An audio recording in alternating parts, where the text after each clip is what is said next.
हज़रत सुलेमान अलैहिस्सलाम ने अपनी सल्तनत के दौरान बैतुल मुक़द्दस मस्जिद अक्सा की नए सिरे से तामीर का इरादा फरमाया।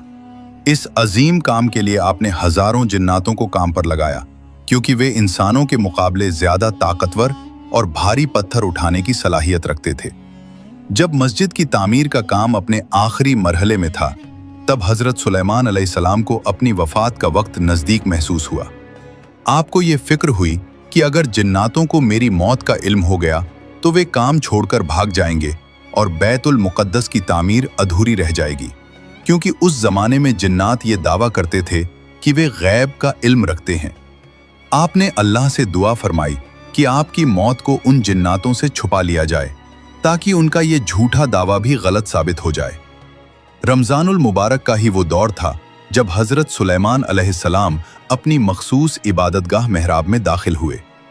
आपने इबादत की नीयत बांधी और अपने लफ्ज़ों में रूहानियत समेटे हुए अपने आसा के सहारे टेक लगाकर खड़े हो गए।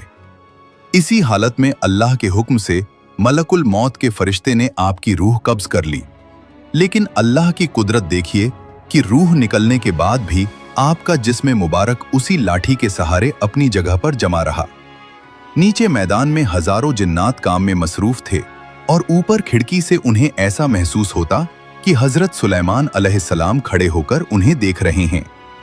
वे खौफ और अदब की वजह से दिन रात काम करते रहे। रिवायतों में आता है कि हजरत सुलेमान अलैहिस्सलाम इसी तरह 1 साल तक मुसलसल खड़े रहे। न आपके जिस्म मुबारक में कोई तब्दीली आई और न ही आपका तवाजुन बिगड़ा। जब मस्जिद की तामीर पूरी तरह मुकम्मल हो गई, तब अल्लाह के हुक्म से जमीन के कीड़ों ने आपकी लकड़ी को अंदर से खाना शुरू किया।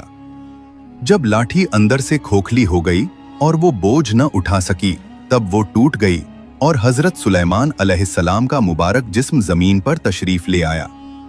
तब जाकर जिन्नातों और इंसानों को मालूम हुआ कि अल्लाह के नबी तो बहुत पहले ही वफात पा चुके थे। कुरान पाक इस वाक़ये की तस्दीक करते हुए फरमाता है कि अगर जिन्नातों को गैब का इल्म होता तो वे इतनी मुशक्कत और जिल्लत भरे काम में इतने दिनों तक मुब्तला न रहते।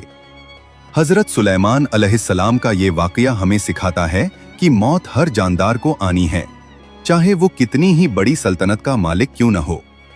रमज़ान के इस पाक महीने में ये वाक़या हमें अल्लाह के सामने झुकने और उसकी बंदगी में डूबे रहने का सबक देता है।